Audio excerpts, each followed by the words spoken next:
विष्णु घर के बाहर गार्डन में बैठा हुआ है। उसके होठों से स्माइल बंद होने का नाम नहीं ले रही थी। वो जल्दी से अपना फ़ोन निकालता है और हर्ष को कॉल करता है। दूसरी ओर से हर्ष सुरीली आवाज़ में कहता है, भाई, माना कि प्यार में लोगों की नींदें गायब हो जाती हैं, लेकिन एक सिंगल आदमी की नींद हराम करने पर क्यों तुला हुआ है तू? ये कोई वक्त है कॉल करने का? रात के 1 बज रहे हैं। विष्णु मुस्कुराते हुए कहता है, मेरा लब गुरु है ना तू, तो मुझसे ज़्यादा तुझे मेरी फिक्र होनी चाहिए कि मेरी कहानी आगे बढ़ी या नहीं। हर्ष अपना सिर पकड़ते हुए कहता है, अच्छा ठीक है, बोल क्या बात करनी थी तुझे इस वक्त? विष्णु अपने दिल पर हाथ रखते हुए कहता है, मैं तुझे एक्सप्लेन नहीं कर सकता आज क्या सीन हुआ मेरे और सुरभि के बीच। तूने भाभी को किस कर लिया? हर्ष के मुंह से अचानक ही यह सवाल निकल जाता है। विष्णु की मुस्कुराहट बुझ जाती है और वो दांत पीसते हुए कहता है, शट अप, मुंह बंद रख अपना, और तू एक काम कर, तू सो ले, रेस्ट की ज़रूरत है तुझे। हर्ष अपने सिर पर चपत लगाते हुए कहता है, अच्छा नाराज मत हो तू, यह बता कि क्या सीन हुआ तेरे और भाभी के बीच। उस पल को याद करते हुए विष्णु की मुस्कुराहट वापस से आ जाती है। वो अपने होठों पर एक प्यारी सी मुस्कान लिए हर्ष को उसके और सुरभि के बीच की सारी बातें बताता है। सुरभि की चिंता, उसकी परवाह और विष्णु के जख्मों पर उसका मरहम लगाना, यह सब कुछ बताते हुए विष्णु बहुत खुश नजर आ रहा था। हर्ष एक्साइटेड होते हुए कहता है, हाय हाय क्या बात है, मतलब पहली सीढ़ी चढ़ चुके हो तुम दोनों। देख अब दूसरी सीढ़ी चढ़ने के लिए तुझे। हर्ष अपनी बात पूरी कर पाता उससे पहले ही विष्णु बोल पड़ता है, आगे क्या करना है वो मैं खुद देख लूंगा, अब तू आराम कर। इतना कहकर विष्णु फोन कट कर देता है। हेलो हेलो विष्णु, काट दिया सेल्फिश साला। हर्ष विष्णु को गालियां देते हुए गुस्से में अपना मोबाइल साइड में फेंकता है और चुपचाप लेट जाता है।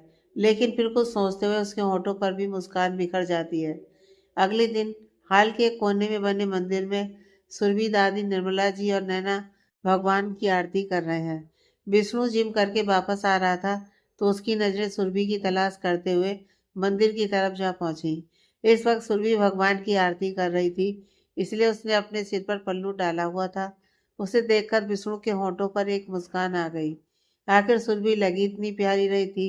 मल्टी कलर की फ्लोरल प्रिंट साड़ी और फुल स्लीव ब्लाउज, खुले हुए बाल जो कुछ गीले गीले से मालूम पड़ रहे थे, गुलाबी होंठ और उसकी ठुड्डी में वो काला तिल जो जानलेवा था, मानो उसकी खूबसूरती को बुरी नजर से बचाने वाला काला टीका हो। पूजा खत्म होने के बाद सुरभि सबको आरती देने लगती है और विष्णु अपनी नजर चुराते हुए अपने कमरे की तरफ बढ़ जाता है। सुरभि किचन की तरफ बढ़ जाती है और नैना अपने कॉलेज के लिए रेडी होने लगी। दादी और निर्मला जी साथ बैठकर सुबह की चाय का आनंद लेने लगी। दादी एक सिप लेते हुए कहती हैं, निर्मला देखा तुमने, सुरभि के आने से घर का माहौल बिल्कुल अलग ही हो गया है। पिछले कुछ दिनों में तुमने विष्णु को किसी से ऊंची आवाज में बात करते हुए सुना? निर्मला जी मुस्कुराते हुए कहती हैं, आप सही कह रही हैं माँ, खुशियाँ लेकर आई है सुरभि इस घर में, बस इन खुशियों को किसी की नजर न लगे।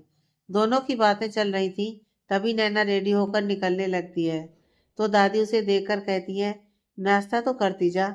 नैना जल्दीबाजी में कहती है, नहीं दादी, मैं कुछ खा लूंगी। तभी विष्णु अपनी टाई को सही करते हुए वहां आता है और कुछ कड़क भाव में कहता है, नैना तुम्हारा कॉलेज खत्म होने वाला है और अब तुम हमारी कंपनी में जॉब करोगी। मैं बर्दाश्त नहीं करूंगा कि तुम किसी और के अंडर जॉब करो। तुम्हें दूसरी कंपनी से इंटर्नशिप करनी थी, तुम्हारी खुशी के लिए मैंने अलाउ किया, लेकिन अब नहीं। नैना का मुंह बन जाता है और वो नाक सिकोड़ते हुए कहती है, भाई मेरा फील्ड अलग है, मैं कैसे हमारी कंपनी में जॉब कर सकती हूँ। विष्णु डाइनिंग टेबल पर बैठ जाता है और जूस का गिलास पकड़ते हुए कहता है, ट्राई करो तो सब पॉसिबल है, मैंने कह दिया तो बस कह दिया। नैना मुंह फुलाते हुए वहां से चली जाती है। विष्णु ब्रेकफास्ट करके ऑफिस के लिए निकल जाता है। विष्णु के जाने के कुछ देर बाद हर्ष वहां आता है। वो इधर उधर नजरें दौड़ा रहा था। दादी जो सोफे पर बैठी हुई थी हर्ष को देखकर कहती हैं, किसे ढूंढ रहा है तू? हर्ष दादी की तरफ देखकर कहता है, अरे दादी, आप तो यहीं बैठी हुई हो, मैंने ध्यान ही नहीं दिया था। दादी मुंह बनाते हुए कहती हैं, कैसे ध्यान देगा, तेरा ध्यान तो कहीं और ही है, किसे ढूंढ रहा है? हर्ष दादी के पास बैठ जाता है और खुश होते हुए कहता है, भाभी को ढूंढ रहा हूँ, बहुत ज़रूरी बात करनी है उनसे। दादी अपनी एक आईब्रो चढ़ाते हुए कहती हैं, कोई लड़की पसंद आ गई है क्या?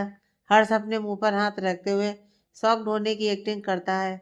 वाह दादी, आप तो दिल की बात समझने लगे हो। मैं तो कहता हूँ कि कुछ साल और अगर आप इस धरती पर रहे तो भविष्य भी देखने लगोगे। दादी गुस्से वाला चेहरा बनाते हुए हर्ष को घूरती हैं तो हर्ष बेचारा सा मुंह बनाते हुए कहता है, भाभी कहाँ है, मिलना है उनसे। दादी मुस्कुराकर कहती हैं, अपने कमरे में है, जा मिल ले। हर्ष दौड़ते हुए सीढ़ियाँ चढ़कर सुरभि के कमरे की ओर जाता है। गेट नॉक करते हुए थोड़ी देर इंतजार करता है। सुरभि दरवाज़ा खोलती है और हर्ष को देखकर कहती है, देवर जी आप। हर्ष अपनी एक्साइटमेंट कंट्रोल करते हुए कहता है, मैं अंदर आ सकता हूँ, कुछ बात करनी है आपसे।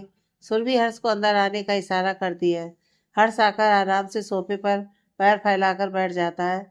सुरभि उसके सामने बिस्तर पर बैठते हुए सवालिया निगाहों से उसे देखती है। क्या बात करनी है आपको? हर्ष एक गहरी सांस लेता है और कहता है, कल एक लड़की आपसे मिलने आई थी, कौन है वो? सुरभि की बहुएं आपस में जुड़ जाती हैं। वो हर्ष की ओर देखते हुए कहती है, कौन? रीना? रीना का नाम सुनते ही हर्ष थोड़ा विलस करने लगता है और हाँ में अपना सिर हिला देता है। हर्ष ने इसके आगे कुछ नहीं कहा था, लेकिन सुरभि उसके हाव भाव देखकर समझ चुकी थी कि हर्ष क्यों रीना के बारे में पूछ रहा है। सुरभि की हंसी छूट जाती है। वो अपना मुंह दबाकर हंसने लग जाती है। हर्ष अपनी आंखें बड़ी करते हुए कहता है, अरे कमाल है, आप हंस क्यों रहे हो? इस बार मैंने कोई जोक नहीं सुनाया है। जब जोक मारता हूँ तब तो हंसते नहीं हो, और जब सीरियस हूँ तो आपकी हंसी बंद नहीं हो रही है।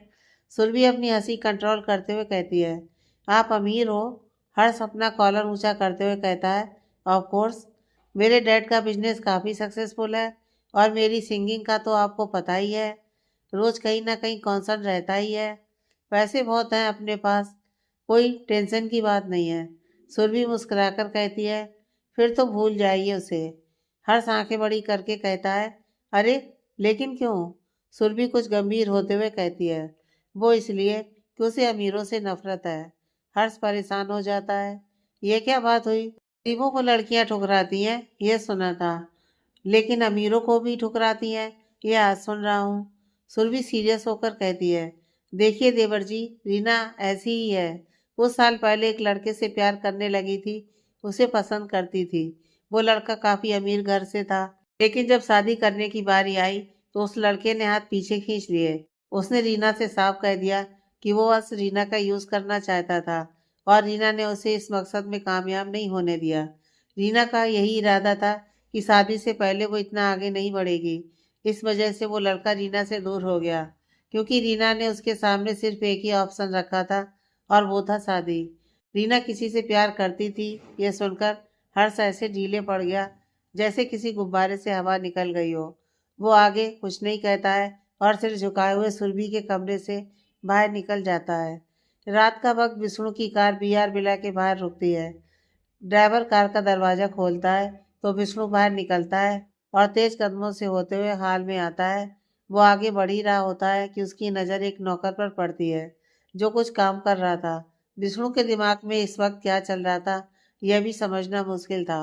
वो हल्का मुस्कुरा देता है और नौकर को आवाज़ लगाते हुए कहता है, घनश्याम एक गिलास पानी देना। वो नौकर अपने हाथ में पानी का गिलास लिए विष्णु के पास आता है। विष्णु उसके हाथ से पानी का गिलास लेकर पानी पीता है, फिर कुछ सोचते हुए गिलास को जमीन पर छोड़ देता है। वो नौकर हैरान होते हुए विष्णु को देखता है, लेकिन अगले ही पल वो अपना सिर झुकाते हुए कहता है, सर क्या मुझसे कोई गलती हो गई? विष्णु रौबदार आवाज में कहता है, जमीन से कांच का एक टुकड़ा उठाओ। नौकर झुकते हुए टुकड़ा उठाने लगता है तो विष्णु कड़क आवाज में कहता है, सिर्फ एक टुकड़ा? नौकर एक टुकड़ा उठाता है और विष्णु की ओर बढ़ा देता है। विष्णु चारों तरफ अपनी नजर दौड़ाता है कि कहीं कोई देख तो नहीं रहा और फिर नौकर से कहता है, मेरे माथे पर इससे बार करो। इतना सुनते ही नौकर मुंह फाड़े विष्णु की ओर देखने लगता है। विष्णु दांत पीसते हुए कहता है, जितना कहा है उतना करो, वरना तुम मुझे अच्छे से जानते हो। नौकर असमंजस के भाव लिए खुद में ही उलझ जाता है। आखिर करे तो क्या करे? नौकर को सोच में डूबा देख विष्णु गुस्से में कहता है, घनश्याम मैंने कहा मेरे माथे पर इस कांच से बार करो। नौकर अपना थूक अंदर करते हुए विष्णु पर बार करने की कोशिश करता है, लेकिन उसके हाथ कांप रहे थे। विष्णु को अब चिढ़ होने लगी थी। वो झल्लाकर कहता है, मैं आखिरी बार कह रहा हूँ घनश्याम, जो कहा है वो करो, वरना मेरी बात ना मानने की सजा के लिए तैयार रहना। नौकर हिम्मत जुटाकर अपने हाथ में पकड़े कांच से उस नुकीले टुकड़े से हल्का सा वार करता है। विष्णु के माथे पर एक खरोंच आ जाती है और उसमें से खून निकलने लग जाता है। नौकर घबराते हुए कहता है, सर खून निकल रहा है। विष्णु हल्का मुस्कुरा देता है और कहता है, डबल बोनस। इतना कहकर विष्णु सीढ़ियां चढ़ते हुए अपने कमरे की ओर चला जाता है। नौकर अपनी जगह पर मूर्ति की तरह खड़ा रह जाता है। उसे कुछ भी समझ में नहीं आया जो अभी विष्णु ने उससे करवाया था। विष्णु एक गहरी सांस लेता है और कमरे के अंदर आता है। सुरभि उसे कहीं दिखाई नहीं देती। उसके माथे से बह रहा खून उसकी आंखों को पार करते हुए उसके गालों तक पहुंच चुका था, लेकिन उसे उस दर्द की जरा सी भी फिक्र नहीं थी। विष्णु उस कमरे में नजर दौड़ा ही रहा था कि तभी बालकनी का दरवाजा खुलता है। सुरभि बाहर आती है। उसने लाइट कलर का नाइट वियर टॉप और बॉटम पहन रखा था। अपने बालों को मरोड़कर जूड़ा पिन टक कर रखा था। उसकी एक जुल्फ उसके गाल पर रखी हुई थी।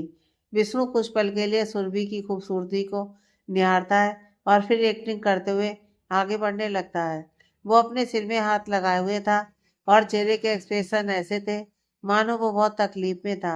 सुरभि विष्णु का खून से सना चेहरा देखती है तो वो परेशान हो जाती है। वो अपने हाथ में ली हुई टॉवल को साइड में फेंकती है और दौड़कर विष्णु के पास आती है। सुरभि विष्णु का हाथ उसके सिर से हटाते हुए उसे ठीक से देखने लगती है। आज कैसे लगी? क्या हुआ है? विष्णु ऐसे दिखा रहा था कि उसमें बोलने की भी हिम्मत नहीं बची है। सुरभि उसे सहारा देते हुए बिस्तर पर बैठाती है और जल्दी से फर्स्ट एड बॉक्स निकालकर उसके घाव को कॉटन से क्लीन करने लगती है। लेकिन आज चोट माथे पर लगी थी तो सुरभि विष्णु के इतने करीब थी कि उसके बदन की खुशबू विष्णु को अपने रोम रोम में महसूस हो रही थी।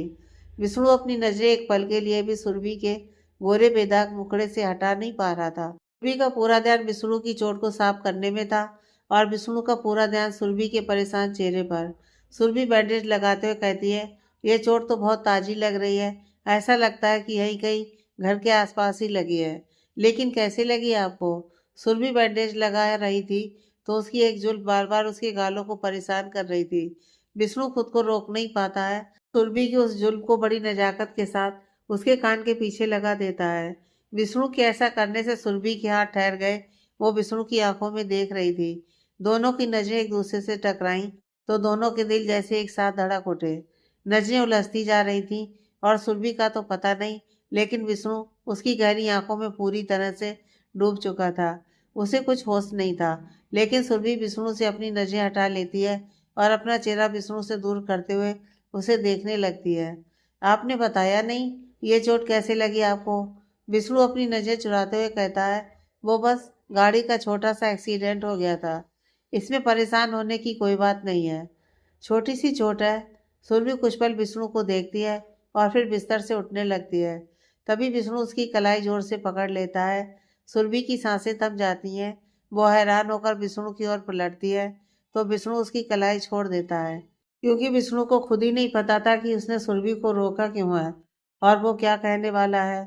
विष्णु अपना सिर खुजाते हुए कहता है, तुमने खाना खा लिया? सुरभि कुछ पल खामोशी से विष्णु को देखती है और फिर हाँ में अपना सिर हिला देती है। इसके आगे विष्णु कुछ नहीं कहता है। सुरभि फर्स्ट एड बॉक्स को साइड में रखती है और चुपचाप सोफे की ओर बढ़ जाती है। विष्णु कुछ पल खामोश बैठा रहता है और फिर क्लोजेट से अपने कपड़े लेकर बाथरूम की ओर बढ़ जाता है।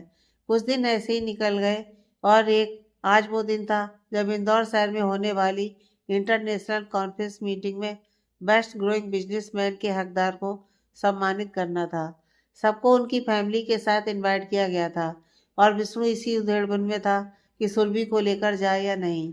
वो रेडी होकर नीचे आता है तो देखता है कि दादी नैना और निर्मला जी तैयार बैठी हुई हैं। विष्णु उनके करीब आकर कहता है, चले। दादी से रहा नहीं जाता और वो अपनी जगह पर खड़े होते हुए कहती हैं, सुरभि नहीं जा रही? विष्णु कुछ पल खामोश रहता है और फिर कहता है, दादी मैं नहीं चाहता कि वो दुनिया के सामने आए। दुश्मनों को उसके बारे में पता लग गया तो बहुत प्रॉब्लम हो जाएगी। उसकी भी लाइफ डिफिकल्ट हो जाएगी। दादी विष्णु के करीब आकर कहती हैं, तेरे लिए इतना बड़ा दिन है। 7 सालों से जो खुद को पूरी तरह से अपने काम में झोंक दिया, उसका परिणाम मिलने वाला है तुझे। ऐसे में सुरभि भी तेरे इस खास दिन पर तेरे पास रहती तो अच्छा था। विष्णु कुछ मुरझाया सा चेहरा बनाते हुए कहता है, शायद मैं भी उसे लेकर जाना चाहता हूँ, लेकिन हमारे परिवार में किसी नए चेहरे को देखते ही पूरी दुनिया ये अंदाजा लगा लेगी कि वो मेरी वाइफ है। और दुश्मनों को तो बस एक मौका चाहिए मुझे कमजोर करने का। दादी मुस्कुराकर कहती हैं, तेरा मन है तो लेकर चलते हैं ना उसे।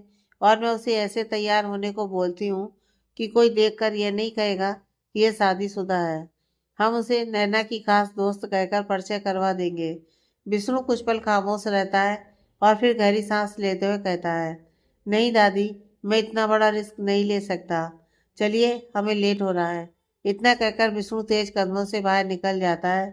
घर के नौकरों के अलावा सब जा चुके थे और सुरभि अकेली बैठी थी अपने कमरे में। वो अपने ही ख्यालों में खोई हुई थी, खुद से ही सवाल कर रही थी। मनन तो आगे बढ़ गया, पर मैं आगे बढ़ूं भी तो किसके साथ? डेविड राय के साथ अपनी लाइफ को आगे बढ़ाने के बारे में सोच भी नहीं सकती। वो तो मुझे पसंद भी नहीं करता।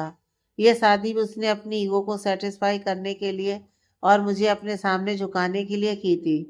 अगले ही पल सुरभि बेचैनी से इधर उधर टहलने लगती है, फिर मुंह बनाते हुए खुद से ही कहती है, लेकिन पिछले कुछ दिनों से डेविड राय बहुत बदला बदला सा लग रहा है। वो मुझसे अच्छे से बात करता है, शायद वो भी मेरे साथ आगे बढ़ना चाहता हो। सुरभि कुछ पल खामोश रहती है और फिर अपना सिर पकड़ते हुए कहती है, ये सब क्या सोच रही है तू सुरभि? अगर ऐसा तो आज अपने इस खास दिन पर वो मुझे साथ जरूर ले जाता। वो तो चाहता भी नहीं कि दुनिया को पता चले कि मैं उसकी बीवी हूँ। ये सब सोचते हुए एक पल के लिए सुरभि का मासूम चेहरा मुरझा जाता है। फिर अगले ही पल वो खुद को नॉर्मल करते हुए कहती है, मुझे आगे बढ़ने के लिए ना उस डेविड राय की ज़रूरत है और ना किसी और की। मैं अकेले ही अपनी लाइफ में आगे बढ़ सकती हूँ। सुरभि ये सब सोच ही रही थी कि उसका फ़ोन रिंग होता है। वो कॉल रिसीव करती है, लेकिन दूसरी तरफ से कोई ऐसी खबर उसके कानों तक पहुँचती है कि उसके हाथ पांव ठंडे हो जाते हैं। वो बिल्कुल शॉक्ड रह जाती है। फोन उसके हाथ से छूटकर जमीन पर गिर चुका था और वो धम से सोफे पर बैठ जाती है। दूसरी तरफ इंदौर के कन्वेंशन सेंटर में एक हाई क्लास कॉन्फ्रेंस चल रही थी, जहां बड़े बड़े बिजनेसमैन अपनी अपनी फैमिली मेंबर्स के साथ उस कॉन्फ्रेंस का हिस्सा बनने आए थे। विष्णु और उसका परिवार भी एक टेबल पर आराम से बैठे हुए थे। उस टेबल के ठीक सामने बैठा हुआ था विवान सिंघानिया, जो विष्णु को अपनी तीखी नजरों से देख रहा था। आंखों ही आंखों में उन दोनों की जंग बढ़ती जा रही थी। विष्णु अपनी जगह से उठता है और कुछ लोगों से मिलने लग जाता है। अभी रितिका, जो कि कंपनी की ओर से विष्णु के साथ इस कॉन्फ्रेंस को अटेंड करने आई थी, विष्णु के पास आकर कहती है, sir all the best, announcement होने ही वाला है थोड़ी देर में। विष्णु तिरछा मुस्कुराकर कहता है, थैंक यू। इतने में रवि विष्णु के पास आकर कहता है, सर मेरी तरफ से भी ऑल दी बेस्ट, ये खिताब आप ही जीतेंगे। विष्णु कुछ कहता उससे पहले ही रितिका हैरान होते हुए कहती है, सर ये यहाँ क्या कर रहा है? आपने इस धोखेबाज को यहाँ क्यों आने दिया? विष्णु मुस्कुराकर कहता है, रिलैक्स रितिका, कभी कभी धोखेबाजों को अपने करीब रखना चाहिए, बहुत कुछ सीखने को मिल जाता है। इतना कहकर विष्णु वापस अपनी टेबल पर जाकर बैठ जाता है। रितिका को कुछ समझ में नहीं आ रहा था। वो एक नज़र रवि को गुस्से में देखती है और फिर जाकर अपनी टेबल पर बैठ जाती है। थोड़ी देर में अनाउंसमेंट का समय आ जाता है। होस्ट बड़ी एक्साइटमेंट के साथ कहता है, यहाँ आए सभी गेस्ट का दिल से वेलकम। इस कॉन्फ्रेंस मीटिंग का असली मकसद था एक ऐसे बिजनेसमैन को सम्मान देना जिन्होंने पिछले कुछ सालों में बिजनेस वर्ल्ड में अपनी एक अलग पहचान बनाई है। कुछ साल पहले वो इस रेस में दूर दूर तक दिखाई नहीं दे रहे थे, लेकिन अचानक इस रेस में सबको पछाड़ते हुए नंबर 1 की पोजीशन हासिल की है। और वो हैं, होस्ट एक पल के लिए रुकता है तो विवान अपना कॉलर सही करते हुए मुस्कुराहट लिए उठने लगता है। तभी होस्ट जोशीली आवाज में कहता है, none other than mister B.R. Tripathi. तालियों की गड़गड़ाहट से पूरा हाल गूंज उठता है और विवान के पैरों के नीचे से तो मानो जमीन ही खिसक गई थी। उसे पूरा भरोसा था कि यह किताब उसके हिस्से में आएगा, लेकिन हर बार की तरह इस बार भी उसके हाथ खाली रह गए। वो अपने हाथों की मुट्ठियां बांधे हुए विष्णु को स्टेज पर खिताब लेते हुए देख रहा था। दादी और निर्मला जी खुशी से तालियां बजा रही थी और नैना अपने मोबाइल में विष्णु के सम्मानित होने का वीडियो बना रही थी। इधर सुरभि खुद को संभालते हुए अपना मोबाइल उठाती है और तेज कदमों से बाहर निकल जाती है। वो बार बार विष्णु को कॉल कर रही थी, लेकिन विष्णु ने अपना मोबाइल साइलेंट करके अपनी जेब में रखा हुआ था, क्योंकि वो इस वक्त अपनी जीत की खुशी में स्पीच दे रहा था। सुरभि कार में बैठ जाती है और ड्राइवर को चलने के लिए कहती है। सुरभि की कार सीधा हॉस्पिटल के बाहर रुकती है। सुरभि अपने फेस पर घबराहट के भाव लिए तेज कदमों से अंदर की ओर चली जाती है। विष्णु अपनी स्पीच खत्म करके स्टेज से उतरता है। तभी होस्ट माइक को अपने हाथ में थामते हुए कहता है, विनर को चुनना आसान नहीं था, क्योंकि टक्कर बहुत तगड़ी थी। दरअसल सिंगानिया इंडस्ट्रीज भी इस दौड़ में नंबर 1 की पोजीशन में थी, लेकिन मिस्टर विवान सिंघानिया ने कुछ दिन पहले यूएस के जिस प्रोजेक्ट पर काम करना शुरू किया है, वो प्रोजेक्ट पूरी तरह से इलीगल है। वो क्लाइंट फ्रॉड कर रहा था और ये प्रोजेक्ट भी उस फ्रॉड का एक हिस्सा था। लेकिन सिंघानिया इंडस्ट्रीज ने इस बात पर गौर नहीं किया और अब उन्हें लगभग 3 करोड़ का जुर्माना भरना पड़ेगा इस फ्रॉड प्रोजेक्ट में काम स्टार्ट करने के बदले। बस इसी एक गलती ने उन्हें हरा दिया और विनर बने मिस्टर BR त्रिपाठी। इतना सुनते ही विवान शॉक्ड हो गया। उसे समझ में नहीं आ रहा था कि यह सब कैसे हो गया। जिस प्रोजेक्ट को विष्णु से छीन कर वो खुशियां मना रहा था, वो प्रोजेक्ट फ्रॉड था। विष्णु का प्रोजेक्ट छीनने की खुशी में उसने उस प्रोजेक्ट पर काम करने से पहले उसकी इन्फॉर्मेशन भी नहीं निकाली थी। उसके लिए बस यही काफ़ी था कि उसने विष्णु से प्रोजेक्ट छीन लिया था। विवान एक नज़र विष्णु की ओर देखता है तो विष्णु डेविल स्माइल के साथ उसे ही देख रहा था। विवान खुद को काबू नहीं कर पाता है और उठकर बाहर निकल जाता है। रितिका के गले से थूक बड़ी मुश्किल से नीचे उतर रहा था। वो समझ चुकी थी कि विष्णु को सब कुछ मालूम है। वो चुपचाप वहां से निकलने लगती है तो विष्णु रवि को कुछ इशारा करता है। रवि हाँ में अपना सिर हिलाते हुए बाहर निकल जाता है। रितिका एक चेयर पर बंधी हुई है और उसके सामने रवि खड़ा हुआ है। रितिका रोनी सूरत बनाते हुए कहती है, तुम ऐसा नहीं कर सकते रवि, प्लीज मुझे छोड़ दो। विष्णु सर यहाँ आ गए तो वो मुझे जान से मार देंगे, प्लीज हेल्प। रवि कुछ कहता है इससे पहले ही विष्णु की कड़क आवाज वहां गूंजती है, सही कहा तुमने, धोखेबाजों के लिए मौत की सजा ही परफेक्ट होती है। रितिका सहमी निगाहों से विष्णु की तरफ देखने लग जाती है। विष्णु रितिका की चेयर के ठीक सामने एक चेयर रखते हुए बैठ जाता है और सिर टेढ़ा करके उसे देखते हुए उस पर गंध तान कर कहता है, तुम मुझे बेवकूफ़ समझती हो? तुम्हें क्या लगा तुम मुझे दबियार को धोखा दोगी और उसे पता तक नहीं चलेगा? रितिका की आंखों से आंसू बहने लगते हैं। वो घबराते हुए कहती है, सर मुझसे बहुत बड़ी गलती हो गई, मैं विवान सिंघानिया के बहकावे में आ गई थी, प्लीज मुझे इतनी बड़ी सजा मत दीजिए। विष्णु हंसते हुए कहता है, तुम अच्छे से जानती हो कि मैं बाहर जैसा दिखता हूँ, असल में वैसा हूँ नहीं। मेरा एक और रूप है जो अपने दुश्मनों को सजा देने में कभी पीछे नहीं रहता। विष्णु अपनी गन को पीछे करके उसे सहलाते हुए कहता है, खैर अगर तुम दिमाग लगाती तो उस वक्त समझ जाती कि मैं तुम्हें जाल में फंसा रहा हूँ। जब तुमने रवि को मेरे सामने फ्रॉड साबित किया और मैंने रवि को सिर्फ एक थप्पड़ मारकर जाने दिया, तुम्हें एक पल के लिए भी ख्याल नहीं आया कि अगर रवि ने मुझे धोखा दिया होता तो मैं उसे जान से मार देता? तुम्हें सोचना चाहिए था कि रवि को मैंने सिर्फ एक थप्पड़ मारकर जाने दिया, मतलब मुझे तुम्हारा सारा प्लान पता था और तुम्हें लगा कि तुम यूएस वाला वो प्रोजेक्ट विवान को चुपके से दिलवा रही हो, पर असलियत तो ये थी कि ये सब हमने खुद तुमसे करवाया है। शुरू से रवि की नज़र थी तुम पर, तुम्हारी हर हरकत पर, तुम्हारे हर फ्रॉड पर। रवि तिरछा मुस्कुराते हुए कहता है, रितिका मैडम, आपने मेरी और विवान की जो फोटोज और वीडियोस सर को दिखाए थे वो भी हमारे प्लान का ही हिस्सा था। हमें सब कुछ मालूम था, बस आपको और आपके बॉस को ये शौक देना चाहते थे, इसलिए तब खामोश थे। रितिका बहुत ज़्यादा डरी हुई थी। वो गिड़गिड़ाते हुए कहती है, प्लीज़ माफ़ कर दीजिए सर, मुझसे बहुत बड़ी गलती हो गई, मुझे विवान के बहकावे में नहीं आना चाहिए था। विष्णु अपनी गन हवा में फेंकता है तो रवि उसे स्टाइल से कैच कर लेता है। विष्णु तिरछा मुस्कुराकर कहता है, रवि तुम्हें जो सही लगे वो करना, मैं चलता हूँ। इतना कहकर विष्णु वहां से निकल जाता है और रितिका माफी के लिए गिड़गिड़ाती रहती है। इधर विवान एक बार में शराब का गिलास लिए बैठा हुआ है। उसके सामने बार बार अपनी हार का मंजर तैर रहा था। तभी उसका असिस्टेंट पीयूष वहां आता है और विवान के सामने खड़े होकर कहता है, सर बार बंद होने का टाइम हो गया है, प्लीज अब चलिए यहाँ से। विवान गुस्से में कहता है, मैं कहीं नहीं जाऊंगा, इस बार के ओनर को कह दो कि मैं अभी इसी वक्त इस बार को खरीद रहा हूँ, यहाँ का मालिक मैं हूँ, तो जब चाहे इस बार को बंद करूँ। कोई मुझे कुछ नहीं कहेगा।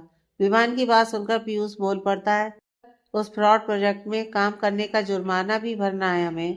बार खरीदने के पैसे बर्बाद करने का अभी कोई मतलब नहीं है। विमान तीखी नजरों से पीयूष को घूरता है और अपनी जगह पर खड़ा होते हुए कहता है, वाट डू यू मीन? ये प्रोजेक्ट फेल होने की वजह से मैं कंगाल हो गया हूँ? नो, विमान सिंघानिया कभी हार नहीं मान सकता, खासकर उस विष्णु राय त्रिपाठी से। पीयूष शांत हो जाता है और अपना सिर झुका लेता है। विमान आगे बढ़ते हुए कहता है, चलो ये बार हम बाद में खरीदेंगे।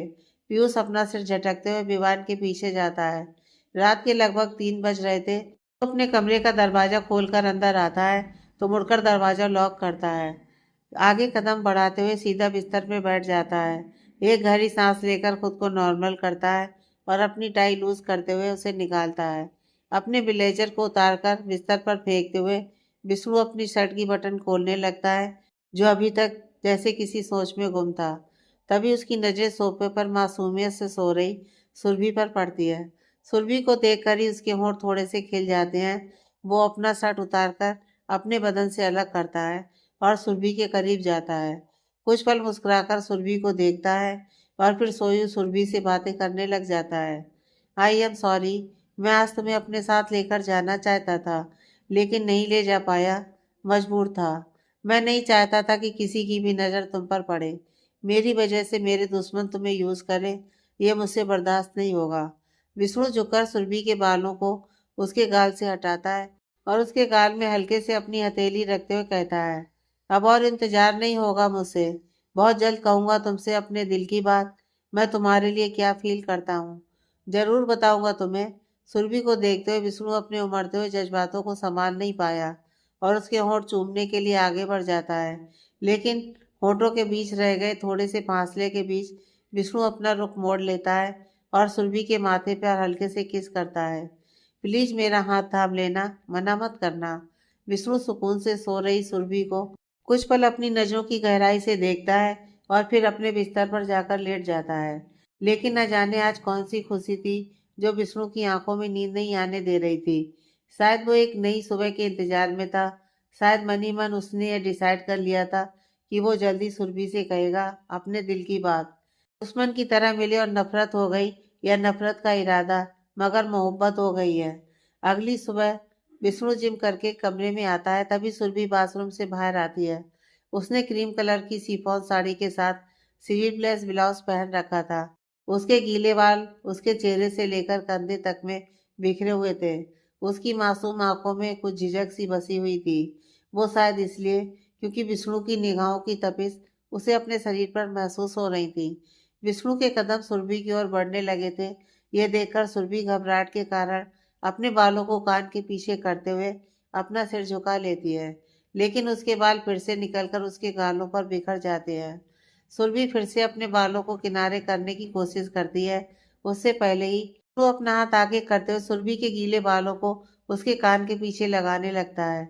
सुरभि की आंखें बंद हो जाती हैं विष्णु के इस तरह छूने से।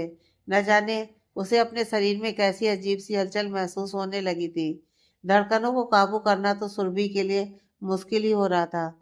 विष्णु सुरभि के सहमे हुए चेहरे को अपनी कशिश भरी निगाहों से देखते हुए कहता है, आज की शाम मैं तुम्हें कहीं लेकर जाना चाहता हूँ, क्या चलोगी मेरे साथ? सुरभि अपनी नजरें उठाकर विष्णु की आंखों में देखने लग जाती है। दोनों एक दूसरे की नजरों में एक पल के लिए खोसे गए। सुरभि अपनी सांसों को थामते हुए बस हाँ में सिर हिला देती है। विष्णु हल्का मुस्कुरा देता है और सुरभि के कान के पास अपने होठ ले जाते हुए कहता है, ठीक शाम 7 बजे मैं बाहर तुम्हारा इंतजार करूंगा। तुम रेडी रहना, बाहर आते ही मैं तुम्हें कॉल करूंगा और तुम बिना एक पल गंवाए बाहर आ जाना। न जाने क्यों सुरभि को विष्णु की ये बातें, ये सॉफ्टनेस, ये कशिश कुछ अजीब सी फीलिंग दे रही थी। उसे ये सब कहीं ना कहीं अच्छा लग रहा था। वो मासूमियत से हाँ में अपनी मुंडी हिला देती है। प्यार की धुन विष्णु के दिल में भी छिड़ चुकी थी, जिसकी आवाज़ सुरभि के दिल तक बखूबी सुनाई दे रही थी। कुछ पल की नज़दीकी के बाद विष्णु सुरभि से 2 कदम पीछे होकर वहां से जाने के लिए मुड़ता है। सुरभि हड़बड़ाते हुए बोल पड़ती है, मुझे कुछ कहना है आपसे। विष्णु के कदम ठहर जाते हैं। दिल में जैसे हजारों तितलियां एक साथ नाचने लगी हों। वो अपने दिल को थामे सुरभि की तरफ पलटता है तो सुरभि अपनी हथेलियों को आपस में मसलते हुए हिम्मत जुटाकर कहती है, वो मुझे हॉस्पिटल जाना है थोड़ी देर के लिए। मेरी दोस्त रीना की तबीयत ठीक नहीं है, वो एडमिट है, तो मैं बस थोड़ी देर उसे देखने के लिए। सुरभि के शब्द ठीक से निकल नहीं पा रहे थे, क्योंकि वो जानती थी कि विष्णु को ये बात पता है कि रीना मनन की बहन है, और सुरभि कहीं रीना का बहाना करके मनन से मिलने न जाए। विष्णु को इस बात का शक हो सकता है, लेकिन विष्णु कुछ पल की खामोशी के बाद अपनी पलकें झपकाकर कहता है, ठीक है, लेकिन ड्राइवर को साथ लेकर। सुरभि अपनी मुंडी हिला देती है। कुछ पल एक दूसरे की निगाहों में देखते हुए दोनों अपना रास्ता बदल लेते हैं। विष्णु रेडी होकर ऑफिस के लिए निकल जाता है और सुरभि तैयार होकर हॉस्पिटल के लिए निकल गई थी। लेकिन घर से कुछ दूर निकलते ही विष्णु, जो अपनी कार में बैठा काफी देर से सुरभि की कार निकलने का इंतजार कर रहा था, सुरभि की कार गुजरते ही उसका पीछा करने लग जाता है। सुरभि की कार तो ड्राइवर चला रहा था, लेकिन अपनी कार विष्णु खुद ही ड्राइव कर रहा था, और वो सुरभि की कार के पीछे पीछे अपनी कार दौड़ा रहा था। सुरभि की कार हॉस्पिटल के बाहर रुकती है और विष्णु भी ठीक उसके पीछे अपनी कार रोकता है। सुरभि कार से उतरती है, तभी दूसरी ओर से रीना आती है। सुरभि और रीना आपस में कुछ बातें करती हैं और दोनों हॉस्पिटल के अंदर चली जाती हैं। विष्णु के हाव भाव बदलने लगते हैं। गुस्से के भाव लिए अपने मन में कहता है, तुमने मुझसे झूठ बोला, तुम्हारी दोस्त तो अभी अभी हॉस्पिटल के अंदर गई और तुमने कहा कि वो एडमिट है। क्या छुपा रही हो मुझसे? विष्णु कुछ पल खामोशी से अपनी कार में बैठा रहता है। उसके दिल की धड़कनें तेजी होती जा रही थी। उसका दिल इतना बेचैन था मानो समुद्र में कोई गहरा तूफान उठ रहा हो। तरह तरह की आशंकाएं उसके मन को चारों ओर से घेरने लगी थी। करीब आधे घंटे के बाद रीना और सुरभि बाहर निकलती हैं और रीना ऑटो में बैठकर वहां से निकल जाती है। सुरभि भी अपनी कार में बैठती है और ड्राइवर कार को वहां से आगे बढ़ा देता है। उन दोनों के जाते ही विष्णु कार से उतरता है और तेज कदमों से हॉस्पिटल के अंदर चला जाता है। शाम का वक्त सुरभि अपने रूम में रेडी हो रही थी। उसने गोल्डन कलर की नेट सीक्वेंस साड़ी पहनी हुई थी। आईने के सामने बैठी खुद को संवार रही थी। उसने अपने कानों में बड़े से झुमके डाले, गले में मंगलसूत्र तो था ही, साथ ही मोतियों का एक खूबसूरत सा नेकलेस भी डाला। होठों पर लिपस्टिक, आंखों में काजल, मांग में सिंदूर और माथे पर छोटी सी बिंदी। कुल मिलाकर बिल्कुल परफेक्ट मेकअप किया था और बालों को खुला ही छोड़ दिया था। सुरभि तैयार होकर कुछ पल खुद को देखती है, कहीं कोई कमी तो नहीं रह गई, लेकिन खुद को देखते उसे एहसास होता है कि उसकी खूबसूरती में कोई कमी नहीं है। उसके होठों पर एक मुस्कुराहट आ जाती है। वो अपने गले में पहने मंगलसूत्र को प्यार से छू लेती है और मनी मन सोचने लग जाती है, मैं इतनी खुश क्यों हो रही हूँ? डेविड राय ही तो है, ज्यादा से ज्यादा क्या ही कहेगा? भाई अपनी सड़ी सी शक्ल बनाए हुए गुस्से में बोलेगा, मैंने तुम्हें हराने के लिए शादी की थी, तुम इस घर पर और मुझ पर अपना हक मत समझना। सुरभि विष्णु की एक्टिंग करते हुए मुस्कुरा देती है, लेकिन अगले ही पल वो थोड़ा गंभीर होते हुए कहती है, ऐसा भी तो हो सकता है कि डेविड राय मुझसे ये कहे कि वो मेरे साथ आगे बढ़ना चाहता है, या फिर यह कहे कि वो मुझे अपनी वाइफ मानने लगा है, के लिए कुछ फील करने। ओह सुरभि, तू ये क्या सोच रही है? 7 बजने में बस कुछ मिनट ही तो बाकी है। उसके बाद तो तुझे पता चल ही जाएगा कि आखिर डेविड राय तुझे कहाँ और क्यों लेकर जा रहा है। सुरभि अपने आप से ही बातें करते करते 7 बजने का इंतजार करने लगी थी। घड़ी का कांटा अपनी स्पीड से बढ़ता जा रहा था और सुरभि बेचैनी से विष्णु का इंतजार कर रही थी। अब तो रात के 10 बजने वाले थे, लेकिन ना तो विष्णु ने सुरभि को कोई कॉल किया और ना ही उसका कॉल रिसीव किया। सुरभि सोफे पर बैठी हुई थी और अपनी कोहनी को टिकाए हुए अपना सिर अपनी हथेली पर रखा हुआ था। बैठे बैठे ही उसकी आंखें बंद होने लगी थी और नींद उसे अपने आगोश में ले चुकी थी। रात के 12 बजने को थे, तभी कमरे का दरवाजा इतनी जोर से खुलता है कि सुरभि नींद में ही डर जाती है। वो अपनी जगह पर खड़ी हो जाती है और दरवाजे की ओर देखने लगती है। जहाँ विष्णु खामोश सा खड़ा था, वो सुरभि को अजीब निगाहों से देख रहा था। उसकी नजरों में इस वक्त गुस्सा भरा हुआ दिखाई दे रहा था। सुरभि विष्णु के चेहरे के हाव भाव पढ़ने की कोशिश कर रही थी कि तभी विष्णु मुड़े बिना ही अपना हाथ पीछे ले जाते हुए दरवाजा लॉक करता है। वो सुरभि को एकटक देख रहा था, पर निगाहों में नफरत का भाव लिए। सुरभि अब थोड़ा घबराने लगी थी। वो हिम्मत करके कहती है, मैं आपका ही वेट कर रही थी, आप कहाँ थे? क्या कोई जरूरी काम आ गया था? विष्णु अपने कदम बढ़ाते हुए सुरभि की ओर आने लगता है। सुरभि घबराते हुए पीछे खिसकने लगती है। इस वक्त विष्णु की जलती हुई निगाहों से उसे बहुत डर लग रहा था। सुरभि को दीवार का धक्का लगता है, तब जाकर उसे होश आता है कि वो अब इसके पीछे अपने कदम नहीं खींच सकती। अब तक विष्णु उसके इतने करीब आ चुका था कि उसकी गर्म सांसें सुरभि को जला देने के लिए बेताब थी। विष्णु सुरभि के होठों की ओर बढ़ने लगता है तो सुरभि अपना चेहरा दूसरी ओर मोड़ लेती है और घबराते हुए कहती है, क्या कर रहे हैं आप? विष्णु सुरभि का जबड़ा अपनी मुट्ठी में कैद करते हुए उसके चेहरे को अपनी ओर मोड़ता है और दांत पीसते हुए कहता है, मेरे छूने से इतनी प्रॉब्लम हो रही है तुम्हें? पति हूं ना मैं तुम्हारा, हक है मेरा तुम्हारे जिस्म पर। जब तुम दूसरों को ये हक दे सकती हो तो मुझे क्यों नहीं? विष्णु के मुंह से निकले ये शब्द सुरभि को हैरान कर गए। वो शॉक्ड होकर विष्णु की ओर देखने लगी। भले ही विष्णु ने सुरभि को इस शादी के लिए मजबूर किया था, उसे जबरदस्ती शादी की थी, लेकिन शादी के इतने दिनों बाद भी विष्णु ने एक बार भी सुरभि की मर्जी के बगैर उसे इस तरह हाथ नहीं लगाया था। लेकिन आज वो सुरभि के साथ कुछ अलग ही बर्ताव कर रहा था। सुरभि विष्णु के सीने पर हाथ रखते हुए उसे धक्का देती है। विष्णु 2 कदम पीछे हो जाता है। सुरभि असमंजस के भाव लिए कहती है, क्या बकवास कर रहे हैं आप? सुरभि ने इतना कहा ही था कि विष्णु आगे बढ़कर उसकी कमर में अपने हाथ लपेटते हुए उसे खुद से चिपका लेता है। सुरभि का बदन विष्णु के सख्त शरीर पर ऐसे चिपका हुआ था कि हवा भी दोनों के बीच से गुजरने के लिए अपना रास्ता न ढूंढ पाए। सुरभि की आंखों में आंसू भर आए थे। वो विष्णु की सख्त पकड़ से अपनी कमर को छुड़ाने की कोशिश करते हुए कहती है, छोड़िए मुझे, क्या कर रहे हैं आप? विष्णु सुरभि के चेहरे को देखते हुए कहता है, मेरी बाहों में इतना क्यों छटपटा रही हो? जब किसी और के साथ सोने में तुम्हें कोई दिक्कत नहीं, तो फिर अपने पति के साथ क्या दिक्कत है? विष्णु इस बार किसी साइको की तरह बिहेव कर रहा था, जिसकी चुहन सुरभि को सिर्फ दर्द दे रही थी। उसकी बातें सुरभि को कांटों की तरह चुभ रही थी। दोनों के चेहरे इतने करीब थे कि दोनों की नाक एक दूसरे से टच हो रही थी। विष्णु के होंठ और सुरभि के कांपते होठों के बीच का फासला मुश्किल से 1 इंच का रहा होगा। सुरभि की आंख से आंसू की एक लंबी धार बह निकलती है, जिसे देखकर विष्णु जबरदस्ती की मुस्कुराहट लिए कहता है, अरे तुम रो क्यों रही हो? ऐसा भी क्या मांग लिया मैंने तुमसे? अपना हक ही तो मांगा है। और तुम्हारे लिए ये सब नया तो नहीं जो तुम्हें इतनी तकलीफ हो रही है।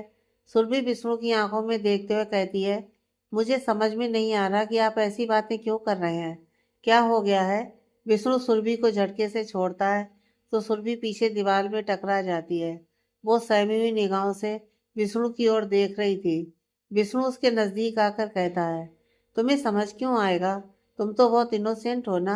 इतनी इनोसेंट कि विष्णु राय त्रिपाठी को झूठ बोला कि तुम्हारी दोस्त हॉस्पिटल में एडमिट है, लेकिन असल में तो तुम अपना प्रेगनेंसी टेस्ट करवाने गई थी। सुरभि का मुंह खुला का खुला रह जाता है। वो एक पल के लिए सॉक्ड रह जाती है। उसकी सांसें तेज होने लगती हैं। वो घबराते हुए कहती है, आपको गलतफहमी हो रही है।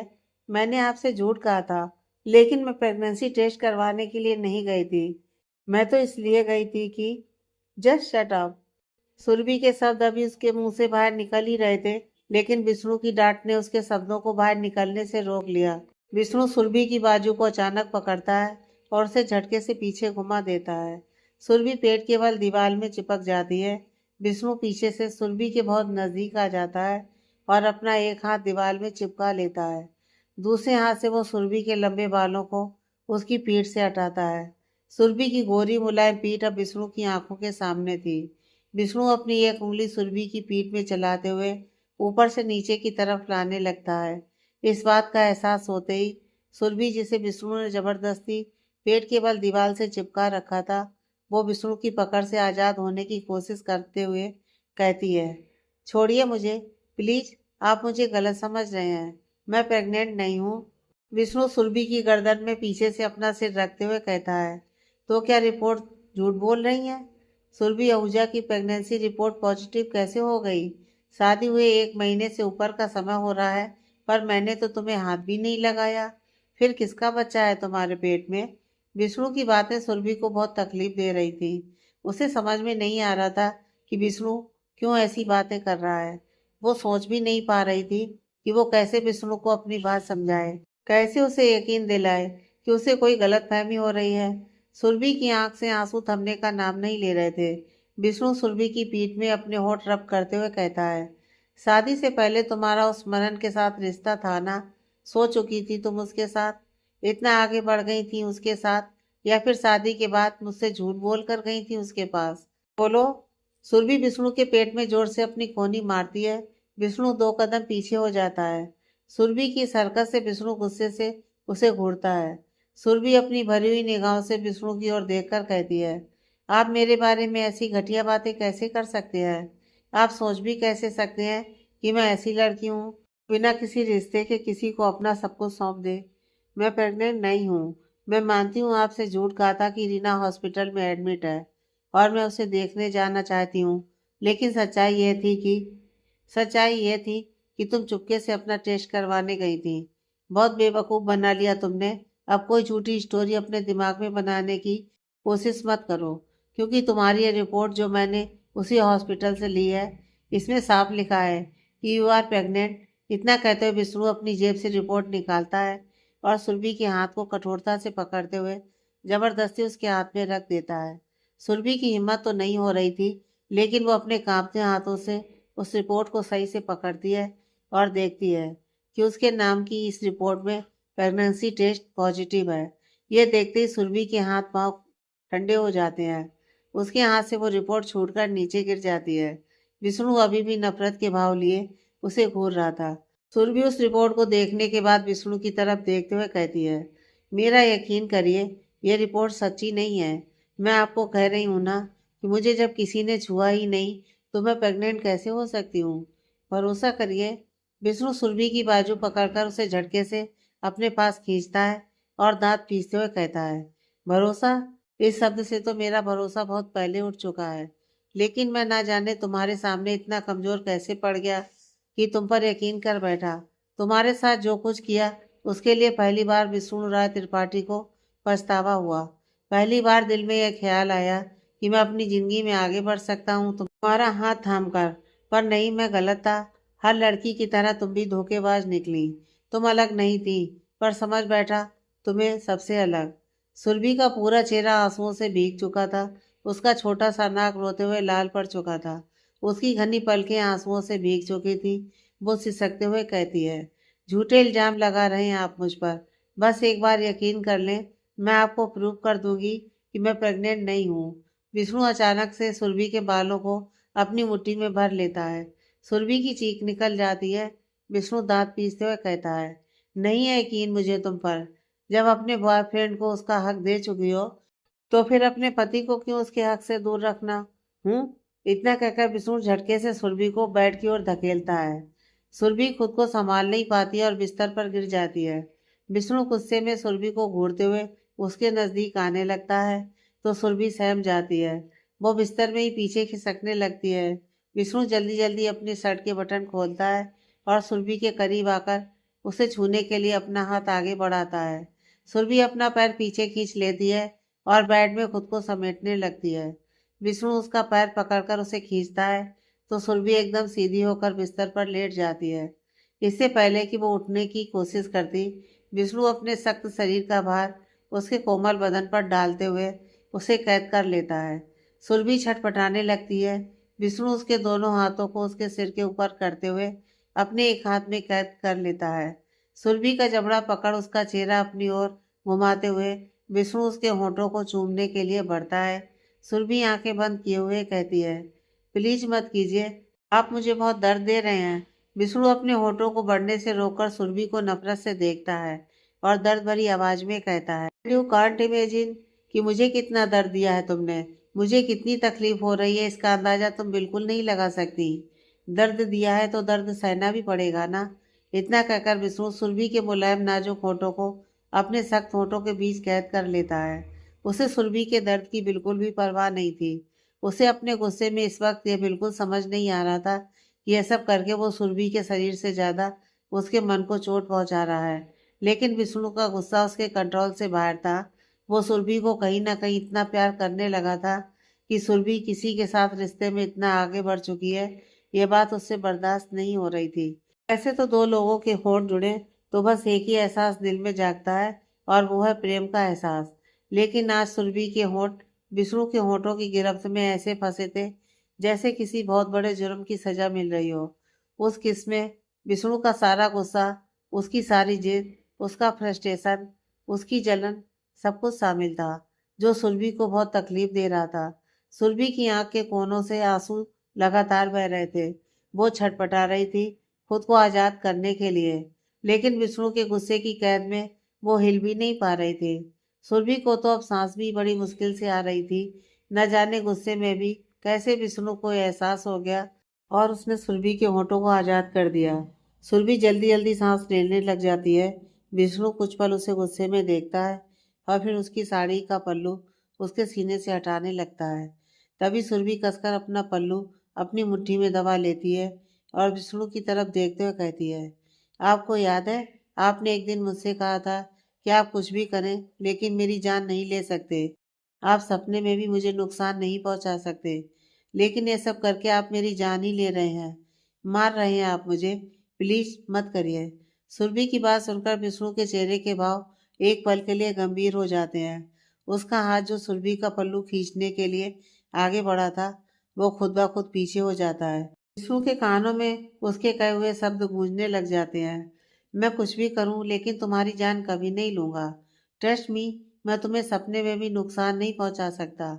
तुम मुझसे इतना मत डरो, मुझ पर यह शक मत करो कि मैं किसी भी वक्त तुम्हें मार सकता हूँ। ये शब्द विष्णु ने तब कहे थे जब उस औरत ने सुरभि को विष्णु के बारे में यह बताया था कि वो एक खूनी है और सुरभि हर वक्त उससे डरी हुई घूमती थी। विष्णु कुछ पल सुरभि की डबडबाई आंखों में झांकता है और फिर बिस्तर से उतरकर दूर पड़ा अपना शर्ट उठाता है और शर्ट को अपनी बाजू में डालते हुए विष्णु सुरभि की तरफ अपनी पीठ किए हुए था। वो अपनी शर्ट की बटन लगाते हुए कहता है, सुबह तुम मुझे ना इस कमरे में और ना इस घर में नजर आओ। चली जाओ अपने आसी के पास जिसका बच्चा तुम्हारे पेट में है। विष्णु कमरे से बाहर जा चुका था, लेकिन सुरभि बिल्कुल खामोश थी। वो जैसे पत्थर बन गई थी। उसे कुछ समझ में नहीं आ रहा था कि एक ही पल में ये सब क्या हो गया। फिर से खुशियां उसके हाथ आते आते रेत की तरह फिसल गई थी। पिछले कुछ दिनों से विष्णु ने उसके साथ इतना अच्छा बिहेव किया था कि उसके दिल में विष्णु के साथ आगे बढ़ने की एक उम्मीद जाग गई थी, जिसे आज विष्णु ने बेरहमी से तोड़ दिया था। सुरभि खुद को समेटते हुए कसकर अपनी आंखें बंद करती है तो मोटे मोटे आंसू उसकी आंखों के नीचे उतरने लग जाते हैं। विष्णु अपनी कार को हवा की तरह सड़कों पर उड़ा रहा था। उसकी आंखों में बसा गुस्सा कम होने का नाम नहीं ले रहा था। बार बार आंखों के सामने सुरभि का चेहरा तैर रहा था, जो उसके गुस्से को सातवें आसमान तक पहुंचा रहा था। मंजिल का पता शायद उसे भी नहीं था, लेकिन हर हाल में वो बस इस डर से निकलना चाहता था, इसलिए बढ़ता जा रहा था आगे की तरफ। कुछ देर बाद विष्णु की कार रुकती है एक सुनसान सी जगह पर। वो सुनसान इसलिए थी क्योंकि रात के 2 बज रहे थे। तालाब का किनारा और चारों तरफ सन्नाटा। हर तरफ अंधेरे ने अपना बसेरा डाल रखा था, लेकिन ऊपर आसमान से चांद और तारे अपनी रोशनी लिए हुए टिमटिमा रहे थे। विष्णु अपनी कार से शराब की एक बोतल निकालता है और उसे अपनी मुट्ठी में कसे हुए कार से बाहर निकलता है। भारी कदमों से आगे बढ़ते हुए विष्णु तालाब के किनारे एक टीले पर बैठ जाता है। कुछ पल की खामोशी के बाद विष्णु उस बोतल को खोलता है और उसे अपने मुंह से लगा लेता है। एक सांस में ही मानो आधी बोतल खाली हो चुकी थी। लंबी लंबी सांसें लेते हुए विष्णु अपने होठों को बेरहमी से साफ करता है और शराब की बोतल को साइड में रख देता है। इन सब के दौरान उसकी निगाहों से गुस्सा एक पल के लिए भी गायब नहीं हुआ था। जलती हुई लाल आंखें जो अपने दर्द में पूरी दुनिया को जला देने के लिए बेताब थी। विष्णु अपना मोबाइल निकालता है और किसी का नंबर डायल करते हुए साइड में रखकर स्पीकर पर डाल देता है। रिंग जा रही थी, तब तक विष्णु अपनी जेब से एक सिगरेट निकालता है और अपने होठों के बीच दबा लेता है। दूसरी ओर से हर्ष की उनीदी हुई आवाज आती है, भाई मेरे, रात के 2 बज रहे हैं, क्यों मेरी नींद का दुश्मन बना हुआ है? क्या कयामत आ गई है इतनी रात को? विष्णु अपनी सिगरेट को सुलगाकर एक कस भरता है और धुआं उड़ाते हुए कहता है, कयामत ही तो आई है दोस्त। देखना, एक बार फिर टूट गया मैं। फिर से जिंदगी वही खेल खेल रही है मेरे साथ। फिर सब कुछ हार गया। विष्णु की बात हर्ष कुछ गंभीर होते हुए कहता है, क्या हुआ, सब ठीक है ना विष्णु? कहाँ है तू इस वक्त? मुझे बता। विष्णु सिगरेट का धुआं चारों ओर उड़ाते हुए कहता है, लोकेशन भेज दिया है। हर्ष आगे कुछ कहता, इससे पहले ही विष्णु कॉल कट कर देता है। कभी शराब की बोतल को अपने मुंह से लगाता है तो कभी सिगरेट के कस भरता हुआ विष्णु डूबता जा रहा था दर्द के अंधेरों में। कुछ देर की तन्हाई के बाद हर्ष की कार तेज स्पीड में आकर वहां रुकती है। हर्ष अपनी कार से उतरकर दौड़ता हुआ विष्णु के पास आता है तो एक पल के लिए उसके कदम ठिठक जाते हैं। आसपास अनगिनत सिगरेट पड़ी हुई थी जिन्हें विष्णु सुलगा चुका था। शराब की बोतल भी खाली पड़ी थी और अभी भी विष्णु के हाथ में एक सिगरेट था जिसके वो लंबे लंबे कस भर रहा था। हर्ष गंभीर भाव लिए विष्णु की बगल में बैठ जाता है और उसके चेहरे की ओर झांकते हुए कहता है, ये क्या हाल बना रखा है भाई, क्या हुआ है तुझे?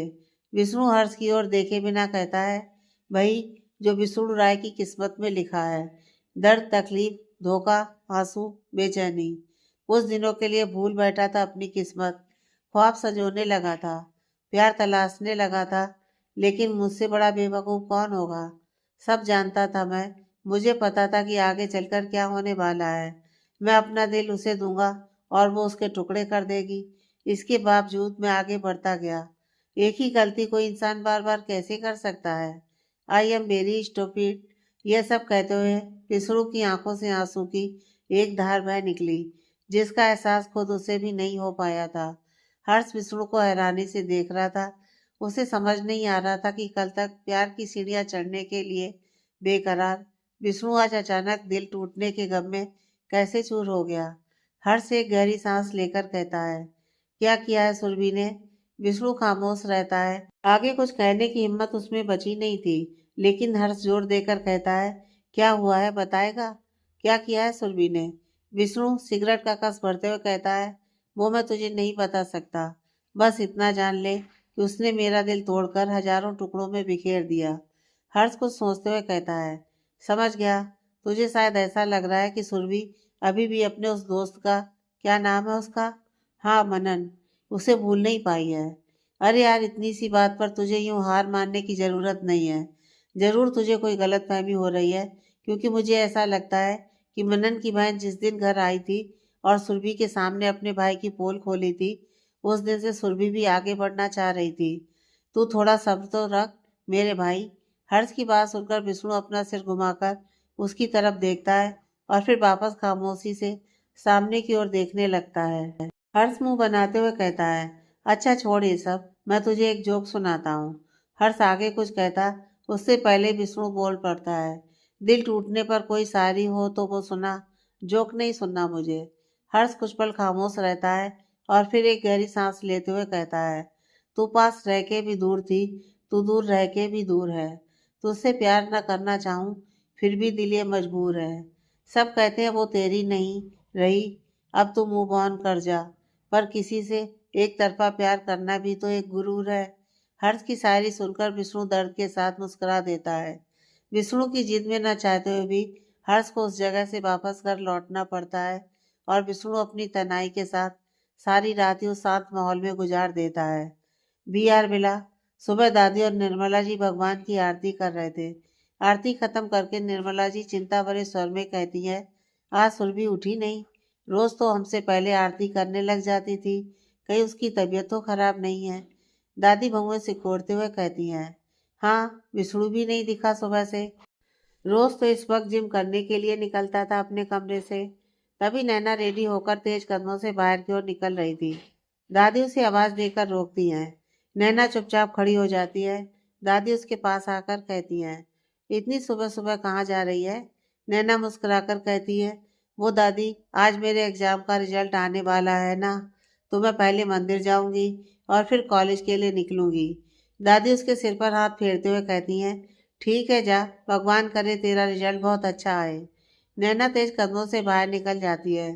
कुछ वक्त के बाद विष्णु घर आता है। वो भारी कदमों से अपने कमरे की ओर बढ़ जाता है। कमरे का दरवाजा खोलते ही एक अजीब सा खालीपन उसे चारों तरफ दिखाई देता है। विष्णु चारों ओर अपनी नजरें दौड़ाते हुए कमरे के अंदर आता है। उसकी नजरें सुरभि को तलाश कर रही थी। सुरभि कमरे में नहीं दिखती है तो विष्णु बालकनी में झांकता है। वहां भी सुरभि नहीं दिखी तो विष्णु बाथरूम में देखता है। सुरभि को ना पाकर विष्णु अपना सिर पकड़कर सोफे पर बैठ जाता है। उसे अपने ही कहे हुए शब्द याद आने लगते हैं जो कल रात को उसने सुरभि से कहे थे। कल की सुबह तो मुझे न इस कमरे में और ना इस घर में नजर आओ। चली जाओ अपने आशिक के पास जिसका बच्चा तुम्हारे पेट में है। ये सब याद आते ही विष्णु बेचैन सा उठता है। शायद वो उम्मीद कर रहा था कि सुरभि घर छोड़कर नहीं गई होगी। वो मन ही मन यही चाहता था कि सुरभि चाहे कुछ भी करे, लेकिन बस उसकी नज़रों के सामने रहे। इस एक महीने में विष्णु को सुरभि के दीदार की ऐसी आदत लग गई थी कि आज उसे ये कमरा बहुत खाली सा लग रहा था। विष्णु दांत पीसते हुए कहता है, तुम चली गई, क्यों नहीं जाओगी? इतना अच्छा मौका जो मिल गया तुम्हें मेरा हाथ छोड़कर उस मनन का हाथ थामने का।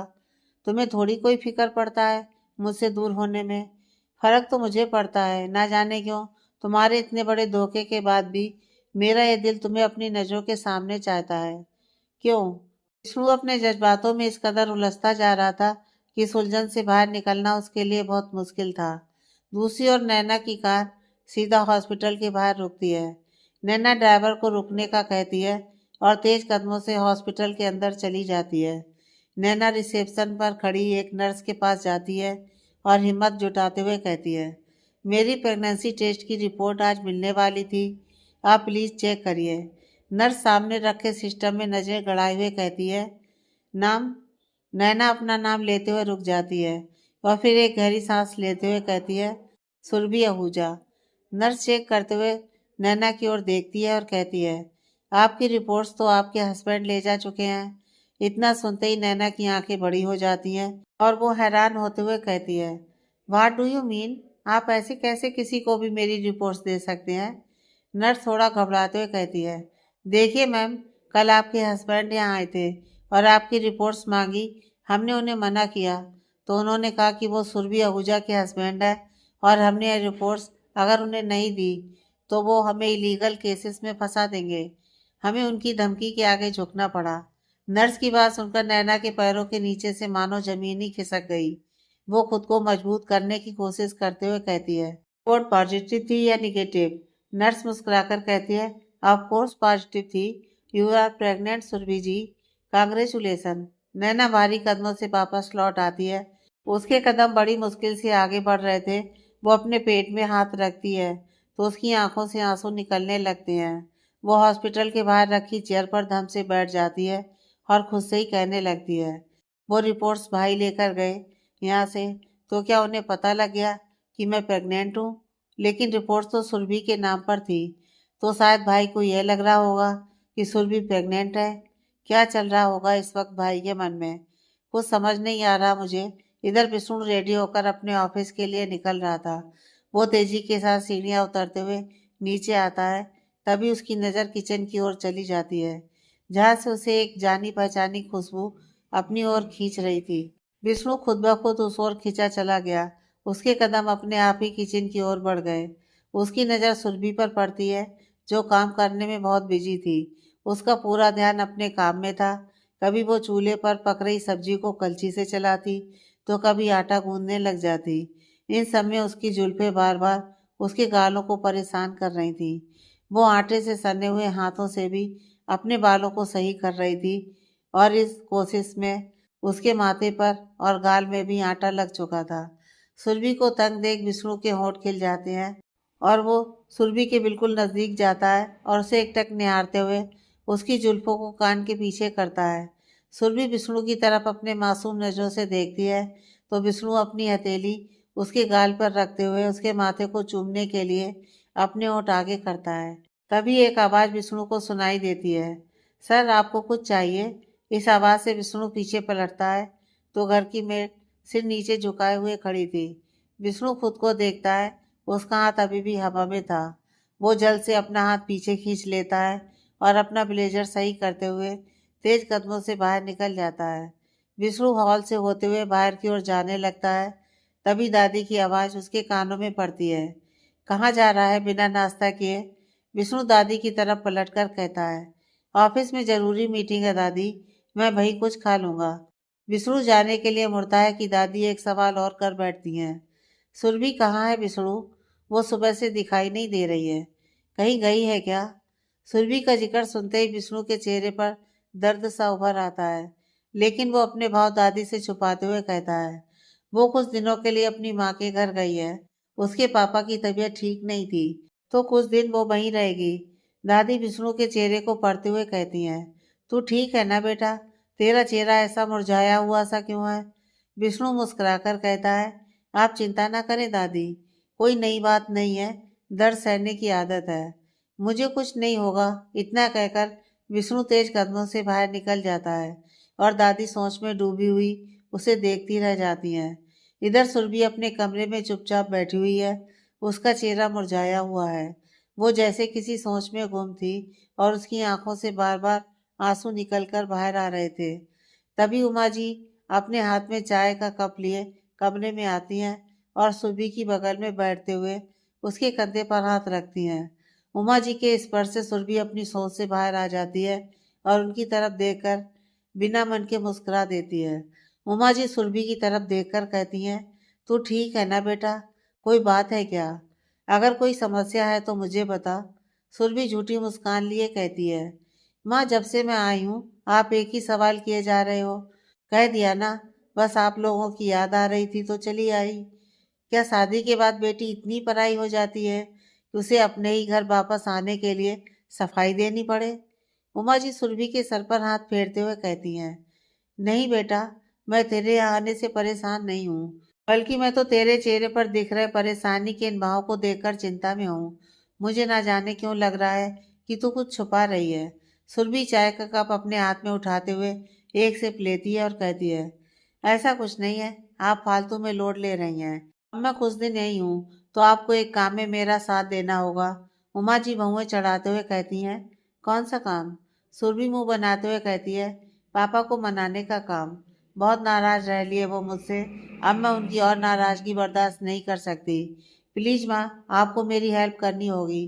तभी अर्णव आकर सुरभि की बगल में बैठ जाता है और उसके कंधे पर हाथ रखते हुए कहता है, डोंट वरी दी, इस पापा मनाओ मिशन में हम आपके साथ हैं। आप इस मिशन में कामयाब जरूर होंगी। अर्णव की बात सुनकर सुरभि मुस्कुराते हुए अपना हाथ आगे करती है तो अर्णव उसके हाथ के ऊपर अपना हाथ रखता है। उमा जी भी मुस्कुराकर उन दोनों के हाथ के ऊपर अपना हाथ रखती हैं। सुरभि मुंह बनाते हुए कहती है, द मिशन बिगेन। आगे की कहानी नेक्स्ट पार्ट में।